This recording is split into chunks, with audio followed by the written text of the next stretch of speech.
So thank you for joining us today, and welcome to this panel on sport tech. Got three amazing guys. You got a short introduction. We're going to keep talking about that in a bit. I'm just going to introduce you to the topic. So today, an active person is classified as a person who take part in 150 minutes of moderate intensity activity per week. That's about 2.5 hours of workout, either if it's biking, running, cycling, walking fast, anything to get your pulse up and get you sweating a little bit. I've always seen myself as a very active person, and I was very kind of shocked when I realized I'm actually not classified as an active person, especially not during the Scandinavian winter. It's very dark, it's very cold, you don't want to go outside, or when you have very stressful work weeks, and I feel I have a lot of stressful work weeks. So I wanted to ask all of you, also ask the panel, do you classify, or are you classified as an active person? If you are, just raise your hand. Half the panel. Great. So today, a quarter of the world's population, which is 1.7 billion people, are not doing enough exercise. They're not active enough to stay healthy. This is a number that has barely moved since 2001. Another great concern is that technology and our digital products are not only becoming essential, they're becoming addictive. And extensive screen time is making us inactive and giving us poor health. It's shown to have mental and physical health implications. It gives us sleep problem, depression, loneliness, and stress. It's not only bad for ourselves, it's also bad for the globe. It's one of our biggest health issues of today, and there's an urgent need to get people to move. So what we're going to discuss here is, can digital innovation help us solve this world physical inactivity crisis? And can technology get us outdoor and get us moving? So I'm going to introduce myself and the panel. I'm Ida, as mentioned. I'm going to be the moderator. I'm co-founder of Noise Studio, which is a creative studio for sport and outdoors, and also Nordic Sport Tech, which is a community for the sport tech scene in the Nordics. You guys are going to get to introduce yourself. If you can keep it a little bit short, it's going to be name, company, and why is this topic relevant for you. You can start with Gideon. Hi everyone, it's a real privilege to be here today, all the way from Sydney. Awayco is recently actually re-domiciled. We're now an Australian company, which I'm really proud of. We started our life probably 2 years ago in Silicon Valley, and we're fully globally distributed, our team. We've got 20 people. So for us, I'd classify us more as an outdoor company than a sporting company per se. We exist to take people into the outdoors and to make the outdoors more accessible, and to help outdoor brands become more sustainable by sort of departing from linear retail and building a rental business, a premium rental business. So I'm looking forward to talking a little bit about that, and we've been asked to make it participatory, so definitely ask questions and challenge us. We're here for you guys. So that's me. Hello everyone, Ben Sanders is my name. I'm the founder of PlaySport.com. We launched in July, actually in this building last year, and we've had a phenomenal time in that last 7 months. PlaySport is a business that wants to connect players with anything you perceive as sport, with those that provide sport. I too am a father of 2 children as well, and it's not only about my sport, it's about my family sport as well. And we're really about empowering the creativity that exists out there in local communities with local sport providers to produce really accessible, entertaining, convenient sport. Because to Ida's point before, she asked, you know, who here is active? I didn't raise my hand because I try, but I'm actually not as active as I should be, and I can be. And in part, that's my fault, but also in part, it's what's on offer to me that's available to a very, very busy life that we live. So PlaySport.com is about connecting players to those that create play, so that people can enjoy the power that that sport, particularly community sport, brings to all of us. So thank you. Right on. My name is Charles Johnson, and thank you for having me here. I'm the Global Director of Innovation at PUMA, and what that means is I lead a team, a relatively small team of designers, material specialists, product managers, and researchers. The short of it is what we do is develop the new and innovative technologies for the brand, for different sports, for the business. More and more, is not just about technologies, it's about experiences, and digital technology is starting to play much more of a role in that. What does that mean? Instead of, or where we used to do new running shoe midsoles or basketball shoe constructions, now we're creating apps. Now we're creating products that have sensors in them that collect data. So that's what I mean by we're evolving to creating much more experience. Okay, perfect, thanks. I'd like to start out and talk a little bit about how tech get us active and get us outdoors. And Gideon, we're gonna kick it off with you, because you're making the outdoor industry more sustainable, more accessible, and more affordable. You're having a digital solution to get us offline into nature and outdoors. Can you tell us a little bit more about the Awayco product? How do you get us offline with a digital solution? Yeah, so the first thing I'd say is we're just getting started. I come to this panel pretty humbly. We started the company about 2 years ago now. We're in about 300 locations around the world in 35 countries. But very much our focus is to bring people into the outdoors. You know, my philosophy, having worked in technology in Silicon Valley, is that technology is just an enabler. You know, we have this incredible distributed network of passionate people that participate in surfing and snowboarding and skiing and downhill mountain biking, which are the activities that we address today. And they're fairly fragmented. And then we have brands that they identify with that have these linear retail models where you have to buy something to participate. And the average purchase decision, you know, the participation decision's like $450 plus. And it's really expensive and it excludes a lot of people, and it's not great for the environment because you're producing this thing out of carbon and fiberglass and resin and all these unsustainable materials. So we built Awayco for a better way. We want everyone in the world to be able to enjoy the majesty and humility of standing, you know, at the base of a mountain, or, you know, feeling, you know, the upswelling of the ocean as you catch a wave, or maybe hopefully not going over the handlebars on a mountain bike, but maybe. You know, scraping your knees and, you know, basically just connecting with other people and with brands and with the environment in a more sustainable way. So I'll talk a little bit more in detail, but that's why we exist. We're really trying to perpetuate a feeling and enable that feeling to last forever. And when we looked at the industry, we just felt that that structurally wasn't optimized. So we're trying to use technology to improve and elevate the industry for the participants that love it. So you say that Awayco is for everyone, but it's, how I understand it, it's especially for the adventure traveler, the equipment geek, or someone who already have experience with action sport or being outdoors. What about the average person or the general public, someone who have no experience in being in the outdoors? Do you think that technology or a digital product, or in this case Awayco, could open up an activity or in sport for a new customer group? Yeah, so what we're pretty passionate about, not discriminating on the basis of ability. So, you know, today we've got about 40,000 active members, which is not huge. You know, we're just getting started, but those people are not all experts, and all the gear on our platform, if you look at awayco.com, we've got incredible brands participating, but it's not all expert gear. So it's really important to us to have, you know, a beginner gear and all the way up through the skill levels to expert gear, but it's basically new gear and available for anyone at a low price point. So our average day rate's $15. So for $15 a day, you can go and ride the newest season Silverman skis in Lake Tahoe. You have to get yourself there. We'd love to solve that problem, but that's for another day. And you can have that feeling like an expert, even if you're a complete beginner. So safety is a big part of our focus, but right now we're just trying to get people onto the right gear in the right places in a really frictionless way. So to answer your question, you know, it's super important to us to address the beginner and to support them through their life cycle.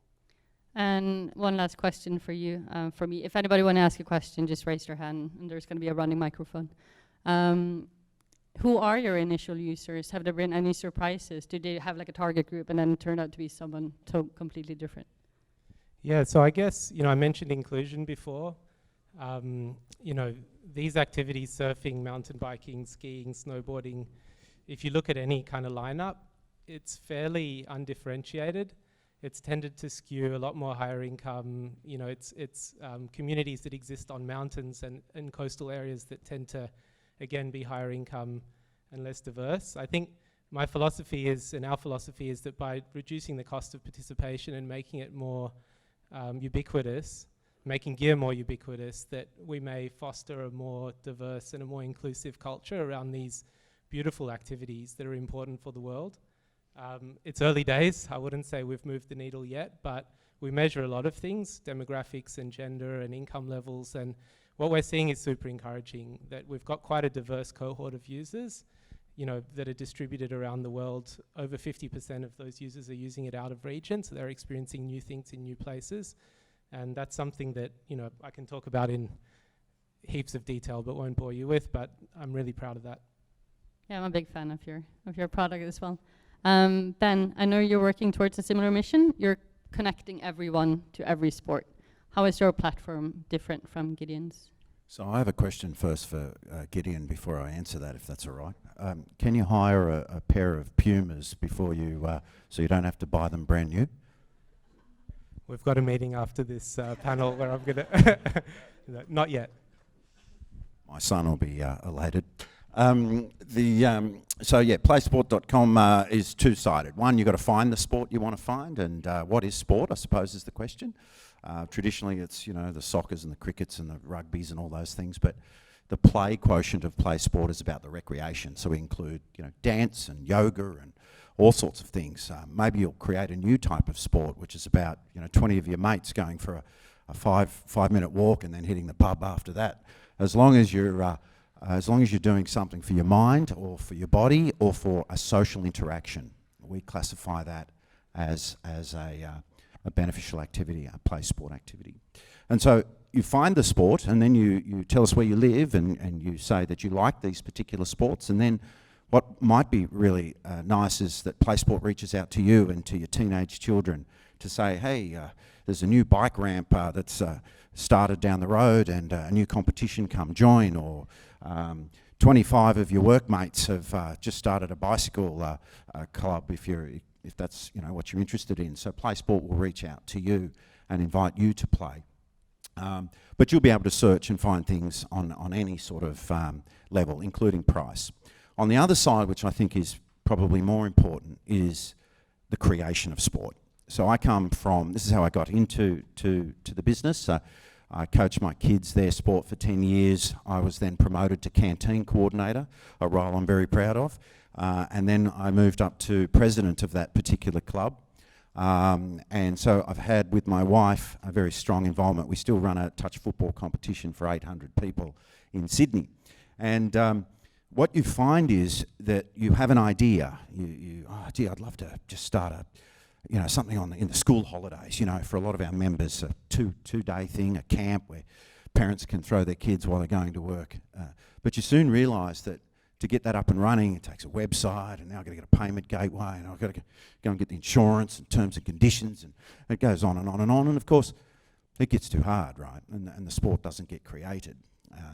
You know, we have 350 different sport types, and each of those has a national sporting body, but there are 71,000 local sporting clubs. And so when you empower both the national and the local sport creators to create sport, you've got a very, very powerful network that knows the local community. The local community here at South Bank might be very different to what it is in Bondi. And so the local sport creators are the ones that know the applicable sport for their community. So it's very, very powerful. And lastly, we start to get a little creative with sport types. So we ask a sport creator, so what is it about? Is it for individuals or teams? Let's ask some more questions. Is it for families? Is it for corporate? Is it what time of day? How much is it? Where is it? Is it full contact, low contact? And then with this information, you can cross-pollinate all of these sport experiences into new verticals, like sports for pregnancy, before and after work. These are all the sports, before 9 a.m. and after 5:30. I'm broke. What do you say? I'm broke. Well, I'm broke's about sport that's free. And it goes on and on and on. So we're hoping that through creating these new verticals, we also attract brands. So one of the ones that's been quite popular is, fight like a girl is a new sport vertical we're calling it. Fight like a girl. These are self-defense classes around Australia for females. Now you're starting to attract brands that align their company with this sort of brand. Lululemon and these types of companies that want to be affiliated with that brand. They're injecting more resources into promoting sport. So it's two sides. It's finding and it's also creating. And we're hoping that, you know, if I preach to you and say, go and play cricket, 16 weeks of the season, be there every Saturday, to, you know, try and lose a bit of weight with a few of your mates on a Friday afternoon instead of going directly to the pub. This might be something that gets you to try it because of that confidence barrier or the convenience barrier that might have been there previously. And then as you start this process, you'll get more and more active. And so that's what PlaySport's about. We have, there are 71,000 sporting organisations and we have 57,000 sporting organisations on PlaySport. And we've just done a partnership with the Australian federal government, Sports Australia, where we're now working with them in their campaign to Find Your 30, Move It Australia, which is an exclusive partnership that sees the federal government motivating you to play and going to PlaySport to find it. So we're on a journey like Gideon on the right. We're just starting. We don't have all the answers. We're taking feedback from our sport creators and our parents and our over 55-year-olds and our teenagers. What a delight to get teenagers starting to, instead of flicking through Instagram, flicking through, you know, apps like PlaySport, starting to explore sporting options for themselves. So That's the I have vision a we question for you. That's a little bit about the playmakers or organizations on the platform, but who are your users so far, and is there a market segment that you have been struggling to engage? Yeah. Probably the biggest challenge we've had is trust. You know, you've got Football Federation or you've got Cricket Australia, they go, oh, it's a PlaySport, they want to take all our data, and no, right? So we do most of our job in reassuring the trust that this is, for a national sporting body, not a threat. It's an opportunity to expand your sports economy. We're not in farming your data for our purposes, we're in growing your sport. And so that's been our biggest challenge, but we've seen the ones that, local clubs that wanted to create additional sport, not their existing sport, like, you know, Auskick might be bound to a particular program, but Auskick might want to create a little 3-day thing or something, or other courses. This is where we've had tremendous demand for the product, and we're hoping that as we empower them to do that, you know, in Australia, I don't know what it's like around the world, but in Australia there are 350 sports. Top 10 sports are very well funded. The bottom 340 are struggling. And so the top 10 have been resistant, but the bottom 340 are just delighted that there's something there that's that they can use to grow their sport. Perfect. We're going to look a little bit more into some of that later on. We're just going to get Charles to join us a little bit. I'm very excited to have you on the panel because PUMA is doing it all. They moved beyond shoes and clothing, and you launched several tech initiatives. You have an AR running app, you have a virtual engagement room, you have a smartwatch, you have a mobile app. You have tons of, you have active gaming wear in collaboration with eSport. But what are some of your PUMA or the PUMA products within the sport tech space that excites you the most, and why is this? Well, yeah, I can talk about that, but I want to pick up a little bit on PlaySport and what Gideon had to say. Our role, by nature as a sports brand, we equip people to be active. So we kind of have it easy on one level. We also sign big athletes, and we have, you know, elite level football teams like Manchester City and so on. So we kind of have a buy-in, but these days that's not enough because professional sports is one thing, but everyday athletes and everyday active people is another. And so how do we engage them, and how do we, you know, help people to be active? And our version of that, for example, is PUMA Track, the app that we've did, which it's an app, it's free, great, and it goes beyond just measuring your activity, but it gets to know you, and it makes recommendations, and it makes it easy for you to schedule workouts and connect with a community and motivate yourself. So that's kind of one way that we kind of play that role. But as far as some favorite products that we've done more recently, and especially in the digital space, one is sort of my pet project was the RS Computer Shoe. And what that is 30 years ago, PUMA actually launched the first smart shoe. We put a computer chip inside a shoe. It did basic measurements for runners. And that actually emerged from the laboratory where we had biomechanists using computers, using sensors to measure runners and to help them improve their performance. Well, we turned that into a product. That was 30 years ago. Today, we've sort of moved forward, and we're still using digital technology in a product called Fit Intelligence. It's a technology platform that's focused on fit. PUMA, we have an obsession with fit, with the first laceless shoe, the first brand that used Velcro instead of laces. And so we modernized that, we motorized the fit system. But not only there, we didn't stop there, now we're putting sensors inside. We have a 9-axis gyro and a accelerometer and so on. So that's among the products that I really enjoyed being a part of and having my team work on, and sort of brings athletic footwear into the modern age where we are today. I think I'm going to give you one of a similar question that the others got, because I think a lot of these products are towards the person who is already active. If I'm going to use my mom, sorry mom for an example, is she would maybe not be motivated to run because she's not already a runner. She would not look at her running stats or how quick she ran or try to beat her last run. Do you have any products that's encouraging the inactive or disabled to be more active as well? Do you have any examples? The short answer is no. Like, we don't have it all figured out, right? That would be what we are on the hunt is for finding basic and authentic and genuine, seamless ways for people to become active. And that's not always at face value that you give them data. Excuse me. Data doesn't do the trick. It's like, what kind of experience can we bring them that'll engage them? We don't have it all figured out. We are making discoveries, though. One of the things that when we launched the Fit Intelligence technology last year, one of the first things we did was do a beta tester program. And what that means is we didn't bring the product to the market yet. We wanted to improve on it, so we revealed it. We allowed people to sign up to test it, and through PUMA Track.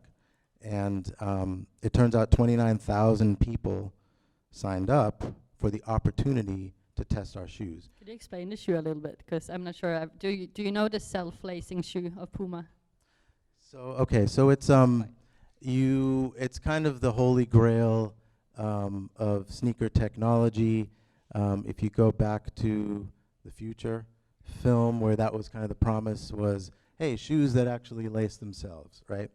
So we were actually the first brand to really do that, to provide an auto lacing shoe.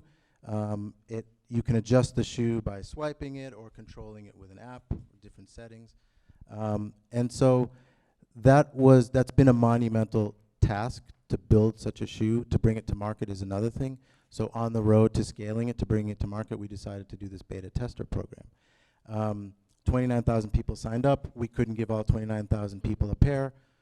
We narrowed it down to 20. And what I wanted to do in that tester, so it's one thing that we build shoes and we think they're really cool and they work, but what are real people out there? How do they engage? What's the user experience? So we wanted to find that out.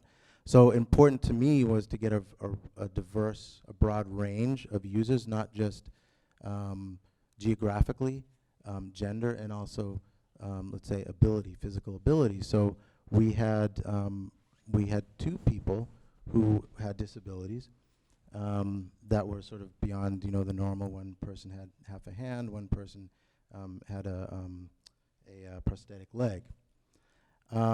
And again, I wanted to understand what their experience would be. It turns out the discovery there was this was actually a product that could get somebody active when normally they couldn't. Why? Because they can now put on their shoes. And it sounds basic, or by themselves. It sounds like a basic, topic, but really that could make the difference for somebody.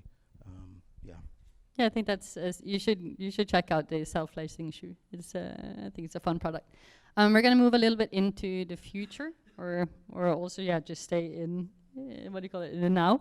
Because technology is not only shaping the futures of sport, it's also creating new types of sport. And one big and very charged topic in sport tech is esport and gaming. So how many of you guys see yourself as a gamer? That's anything from playing Candy Crush on the tram to being a professional esport athlete. Any of the That's panel? it? 3? I'm a new gamer. Newly. Because actually 1/3 of 1 in 3 people are classified as a gamer if you count everything from a Candy Crush player. That's 2.5 billion people, and that's compared to the 1.7 who are inactive. I'm not saying there are any link between these two. And I know you said that we have to start seeing gamers as athletes with requirements particular to their sports. And PUMA just entered a collaboration with Cloud9 and with PlaySport. What is the reason you decided to go down this path? Well, the primary reason is PUMA, like every other brand on the planet who has a young consumer, acknowledges that gaming and esports is important to that consumer, just like music is, just like fashion is. So it's unavoidable. Having said that, it's one thing, the typical way to get in is to really just take a marketing approach. You sign a team. We did that, check. But then beyond that, how are you going to make a difference? And that's really, at PUMA Innovation, our role is to really uncover unmet needs.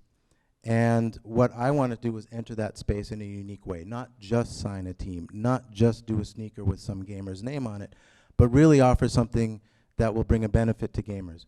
So in that world, there's 2 kind of avenues. One is the home gamer, the console gamer. And we were fortunate enough to partner with PlaySport. PlaySport is a leader in gaming seats, the upright, competitive seats. But they also created a brand new architecture for a seat that made gaming active. So that means they took the time to study gamers, console gamers, and they were moving, in their position. And so they created a seat that would adapt to that. And then enter PUMA, where we knew how to fabricate that. And then it was also our intuition, why don't we create some footwear for that scenario where you're at home, you're gaming, you're moving. So we're trying to, we participate to create this sort of suite of products. It's not going to change the world. It's not going to change or make somebody sitting on a couch now, a rock star athlete. However, it is going to take that step into making gaming more active. So that's one avenue. And the other avenue is through professional gamers. So that's the idea of, gamers who play in arenas, spend their lives playing games. And what we did there was, when we did the research on trying to deliver to those athletes, we uncovered a number of things. That they're serious, they're focused, the stakes are high, the winnings are high, millions and millions of dollars, and they're concerned with improving their performance. So, as an innovator in sport, that's kind of all you need to start to dig and start to figure out what it is that you can do for these guys. Take away that the professional, they're not very active in the game. However, because they want to improve their performance, they want to be, nutrition is important, fitness is important, mental health is important. You go to a high-level esports team, and they have a fitness room, they have trainers, they have cooks, and so that's no different than a footballer, right, on the pitch, or who's training to play football. So that was really our entry point, and observing that's what I mean by, thinking of esport athletes as athletes, is that they're concerned with their performance, and they'll do things to stay fit and healthy, and that's what we connect with. And what about you, Ben? Do you see this differently? Because you are connecting everyone to every sport. Are we going to see esport at the PlaySport platform very soon? Yeah, we actually haven't come to a conclusion on that one. We're still thinking about it. Ultimately, probably we're thinking, because of the social and mind aspect, 2 of the 3 aspects that we define sport, esport has that quality, so should be considered. I would also add that probably all sport should have an esport. All sport should have an esport aspect to it. I mean, what is esport? Is it, gaming online, or is there a way we can bring that online gaming into the physical experience? And you're seeing a lot more of these, physical things where you're throwing balls and they're hitting walls and the walls changing and all of these sorts of things. So I think there's a way that esports can sort of merge with sports themselves. Or gamify the sport experience. There's also a way of getting people hooked to physical activity in a positive way. Yes, yeah. Game it- The big concern for me is I've got 2 sons that love esports, and it's a challenge for my wife and I to get them away from that to go and do something physical. So that has to be addressed. And what about you, Gideon? Do you see any gamification of the outdoor industry, or could you do anything? What's the new surfing wave in Melbourne? Could they do anything with games, surfing at points? Yeah, so we kind of take a little bit of a different approach. We're very hard goods focused. So we are actually launching with Urban Surf. I don't know if anyone's been out there in Tullamarine. Has anyone tried the artificial wave? How was it? Yeah, I've heard that. It's pretty rare to find a sport that's like literally transforming the medium. You know, they've reinvented a beach, basically an artificial reef. Do you get barreled? Nice. So it's pretty amazing. So yes, we're working with wave pools around the world. So you'll be able to Awayco aboard there next time. Did you bring your own? We're launching with them, yeah. But we're not doing esports yet. We're kind of still very much tethered to the outdoor world. No judgment, but it's just where we're focused. But we are launching devices, so accelerometers for cycling and other sports, and other kinds of meters and smart devices that can enhance your outdoor experience. So you can Awayco that with your surfboard, bike, or skis or snowboard. So that's our approach there. Working with some actually very big brands in that space. Some of them are a lot bigger than the hard goods manufacturers. And want to get their products out there into the world, so we do help there. Yeah, that's one of my next questions there, because you are working to change the outdoor industry, and you're also working to change our mindset and how we look at outdoor industry and equipment. So can you tell us a little bit about what you're doing and how you're doing it, and also how Patagonia is part of this potential strategy, or how potentially Patagonia is part of this strategy? Yeah, so I mean, who here has rented gear in the past? Rented a pair of skis, snowboards, bikes? A lot of people. Leave your hands up if you had like a really delightful experience. Not a rhetorical question. I'd actually love to chat to anyone who had a delightful. You, sir, in the back. What was great about it?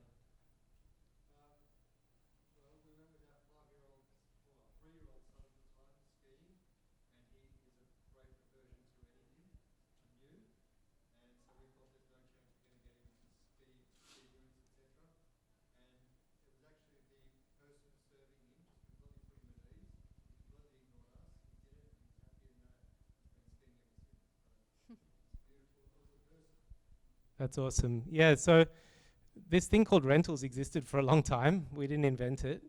But it's actually a beautiful thing, and it's something that the world needs more of. Our philosophy is it's sharing. It's a way to share things, and sharing is not only about passing the pair of skis to the next person. It's the connection and the sense of community that it engenders when you actually have to deal with someone else. You don't just walk into the garage and grab your thing and walk out feeling like $1,000. You interact, and so really what we're doing is elevating the experience of rentals towards our mission of making the hard goods industry more sustainable, decreasing production, increasing moments of joy, increasing participation. So, Patagonia really is, as far as I'm, concerned, and probably for a lot of people here, one of the most aspirational brands in the world. They really walk the talk. And so we've had an incredible opportunity to work with them as one of our partner brands to build out a premium rental experience for them that feels better than ownership. It's a pretty amazing thing for a retail brand to commit to. But they believe that rental's the future, and obviously that's our business. So we exist to increase sharing and to make renting and sharing feel better than ownership. And so we launched with them in Denver, and I just came back from there last week, where we actually launched technical apparel with Patagonia. So if you go to awayco.com, you can actually pre-book an $850 jacket for $15 a day. And we're helping Patagonia build that business alongside our other brands. So I'm super excited about that. Gideon, did Yes. they find you or did you find them? I think, I don't fully remember how we connected with them. I think I might just have turned up at their office in Encinitas. But there's an incredibly inspiring woman who's the head of technical apparel, Jenna Johnson, and like other vice presidents, sort of leaders in the company, she's very forward thinking. So she gave us the opportunity to launch in Denver, and we're now rolling out to other store formats. And I hope you all, if you'd like to experience it and you find yourself in Denver, email me at gideon@awayco.com, and I'll give you a discount code so you can experience it, because it's we're super proud of that experience that we've created. I have just a follow-up question here, because your team is pretty amazing. It's a mix of a lot of people from the tech industry, retail industry, sport industry. Just to mention some names, it's ex-Tesla, ex-Google, SpaceX, Black Crowes, Nike, Rossignol, Burton, Nixon, Board Riders. Are we going to see all of these brands as partners of your platform? Because I think ex-Patagonia is on there as well, part of your experience. Yeah, so we've got a big vision and we needed a great team to execute on it. We're always looking to grow. If anyone's interested in working with us, either as a partner brand or even joining the team, let me know. Super humbling experience working alongside people like that. But it turns out people from those companies, just like all of you, I'm sure many of you have worked at great firms, want to change the world. We actually kind of need to. So I think that's why we've been successful recruiting from great companies, is because the way we consume stuff is just not sustainable. I think if you added up all the annual consumption for production of the outdoor hard goods retail industry, and you extrapolated that out 20 years, you basically run out of these basic materials. So we want our kids to be able to experience surfing, snowboarding, biking, being in the outdoors, climbing, being warm and protected when you're doing these activities. And that's why we're drawing in such great people. So very proud of the team. I got a question. So is it obvious, is it built in that your consumer cares about consumption in the environment, or is that just do you know what I'm asking? It's a great question, and we want to make the product so good that you can be fully self-centered and it's still undeniable. We want to make sharing better than ownership. I think that's the only way you succeed, is when the product just speaks for itself. So, we really believe in making an invisible product. Have we got lots of technologists and entrepreneurs in the user experience people? Yeah, I kind of think some of the best products that I use daily, you don't realize you're using them. And so we want to make renting invisible. You walk into a store, you grab the thing, you walk out. And actually, when we opened our first sort of flagship location, people couldn't believe it, because you'd literally be leaving the store with this new thing and it felt like theft. So we want to make rental feel like theft. Basically. But it can't just be a beautiful story. What's the key challenges, or what's the main struggle? Because its outdoor industry is a little bit lagging behind, being digital in the outdoor industry. Tons of competitors. We all know how to rent gears from before. Like, what's the main struggle you guys are having? I think the biggest struggle we have is the quality of the experience and speed. I think building technology in a distributed network, across 35 countries, tens of thousands of bookings a day, well, not a day, a month, and producing an online to offline experience that's delightful and beautiful and, according to the vision that we have of the world, is really, really, really, really hard. If you ask me in 10 years' time, will we get there? Absolutely yes. Can we stay solvent for 10 years? We're not profitable yet. That's the question. So we're working really hard and really fast to get there, and we've got great partnerships, and hopefully that'll be our lasting legacy for the world, is to have elevated this experience of sharing. So that's the biggest challenge, is sticking around. Hopefully you do.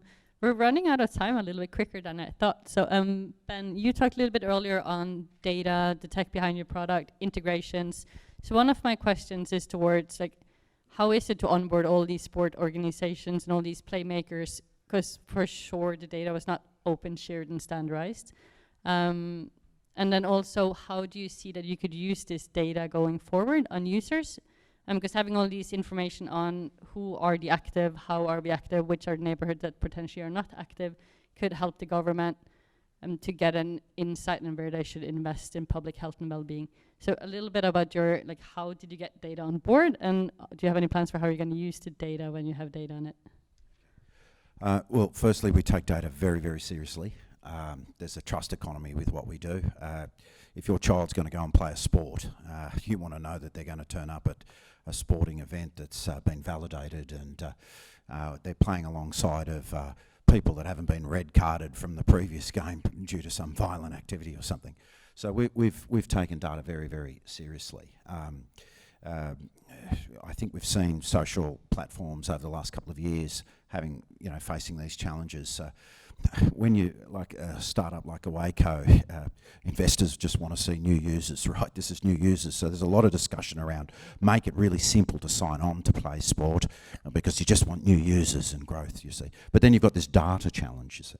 So it's actually hard to sign up to PlaySport. It's not the easiest thing, but we stood by that because we're very interested in you having one account on PlaySport, a unique account.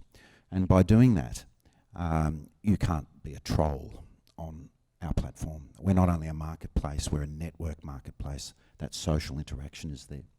And so we've spent a lot of time in uniquely identifying you so that you can't use our platform to troll others. I mentioned earlier on very quickly about the protection of data when it's brought by our partners. They don't want to see that data moved across to another potential competitor. And so we take that very seriously as well. We use our data primarily for the user themselves to get a better customer experience. So it's no point coming to PlaySport and you live in Ballarat and you're seeing everything in Perth, right?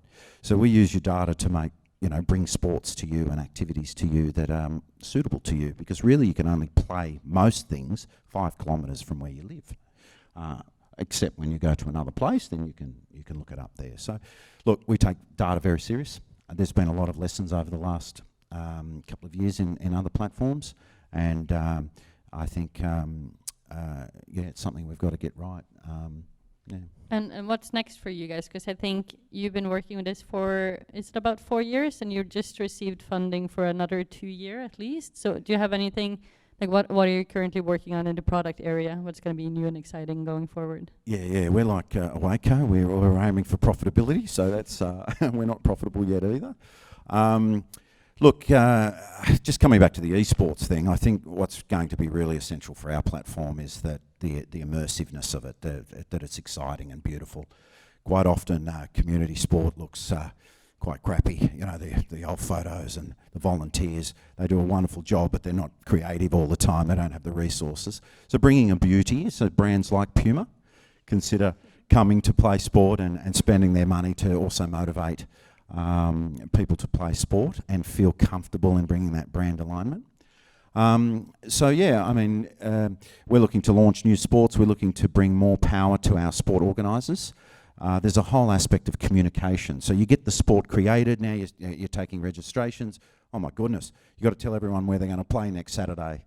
Now it's raining on Saturday morning, are we still playing? So you're messaging and you're doing these. Bringing insurances closer to them so they've got a choice of product. Validating those sporting organisations so they're meeting a certain criteria that we can all trust. These are some of the things that we're exploring. I'm intrigued. There is some overlap that maybe isn't as obvious. So you asked where are some of the technology that we're working on going, and we're building more sensors and sensing capability into product. That's one thing. And in the gaming space, right? So we created this gaming sock that gamers can use, and it turns out that we put it out in the marketplace, and we got a review from a gamer, somebody who plays ITG. Does anybody know what ITG is? In the Groove. It's a dance game, and there's a platform, and you have to have really fast footwork. And she used the shoes for that. That's a different level of gaming. It's not just sitting with a keyboard, it's really physical. I didn't even know that existed. Okay, so that's part one. Part two is we're building more products that sense, and I think there's a connection. I want to find a connection between music and movement and training. There's a lot of research done in what sound can do to train the brain and physicality and so on, and maybe shaping new sports that could end up on PlaySport, so that's where I see. I know Yeah, there could be synergies definitely. and One of the exploration. most exciting partnerships I've seen recently is This Girl Can. I don't know if you've seen that, the Sports England sports promotion. And they have a lady there that's sweating profusely. She doesn't look,